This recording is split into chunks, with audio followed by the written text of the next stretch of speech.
Dark Souls 2 Scholar of the First Sin was alright in my eyes. It changed some stuff from the original base game. Actually, it changed a crap ton of stuff. Some stuff I really didn't like, for example taking away some of the high knights, but anyway, the game changed. For like £15 I think you could upgrade to this version of the game, but that's not important, we'll talk about that later. Today I'm going to mindlessly babble on about Dark Souls 3, going under the same treatment, some changes I'd like to see, some new stuff I'd want in. Now obviously the likelihood of this happening is next to none, but I'd like to think about random shite, so if you do as well, enjoy my ramblings. So a little change I'd like to see is something I noticed whilst playing around with the free camera. It looked like there was a little section before the kiln of the first flame, just like there was in Dark Souls 1. If you look here with the free camera, it looks like there's a little pathway up leading to the kiln bonfire. Stuff like this has always interested me. I always think, why did this get removed? Now, Scholar of the First Sin didn't really fundamentally change the core foundation of how some of the mechanics worked, so I think I'm going at this the wrong way. Let's change it up. Instead of ideas for a Dark Souls 3 remake, let's just go on about some changes or additions I would have liked in Dark Souls 3. But sticking onto the topic of Scholar of the First Sin for just one more second, I originally had hoped that the Fire Phase edition was going to be the Dark Souls 3 equivalent of that, and I was kind of disappointed it wasn't, but my question to you folks is, would you pay another, let's say, $20 to get a Dark Souls 3 that went under the same treatment as Dark Souls 2? For me, I personally would.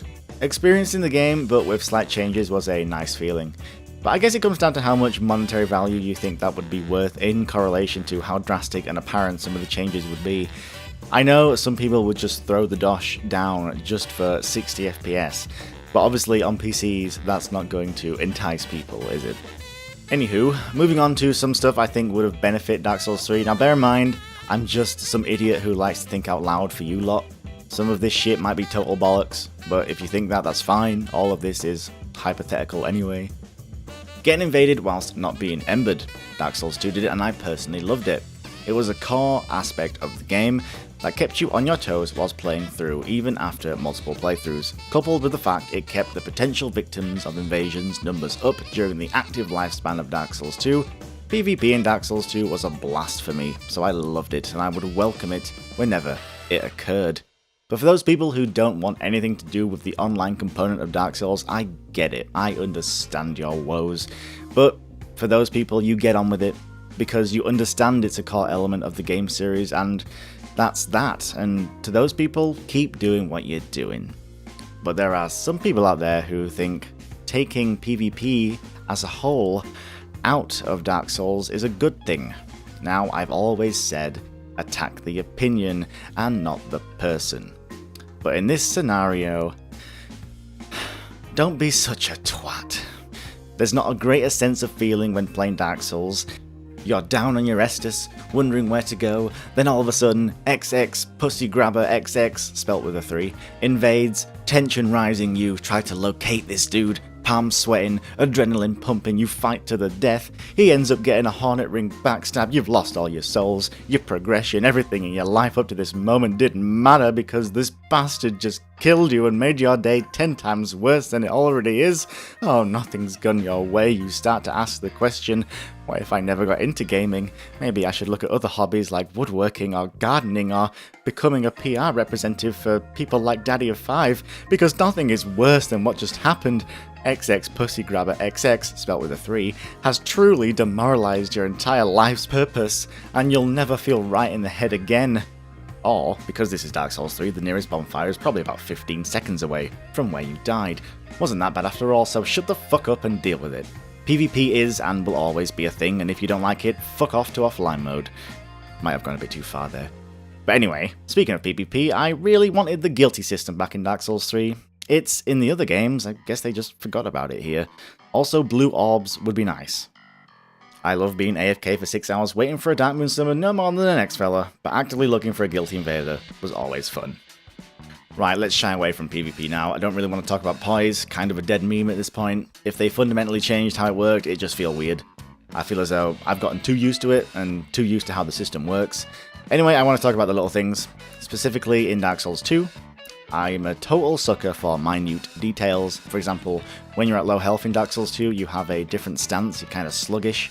After a boss fight, if you finish it with low stamina, your character will begin to pant really heavily and then stop when the stamina has regened. Also, when you go into your inventory on your character, he'll do a little shuffle. Just little stuff like this makes me happy. Attention to detail and whatnot. I just wish Dark Souls 3 offered more of this. Another example is the Fume Knight fight. You'll skip straight to the second phase if you're wearing Velstat's armor. I just wish Dark Souls 3 offered more stuff like this. But, like the name implies, it's little stuff that doesn't really affect the game. It's just a nice little touch. Talking about this is always hard, because if you say you want more stuff that was in the previous games, Dark Souls 3 loses its identity, and it's already having a small identity crisis as it is with the fan service and whatnot. Oh, actually, moving back onto PvP for just a second, I know we've talked about this to death, but PvP incentive is really lacking. I've talked about the auras being a reward in the past, so I won't babble on about it, but yeah, I just thought I'd bring that up.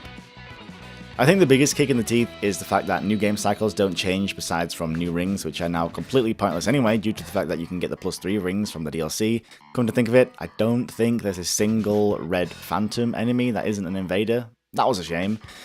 There is no reason to go into New Game Plus besides the difficulty increase, but at least you had some incentive to do so in the other games, with having spells being available only in New Game Plus and the new Red Phantom enemies.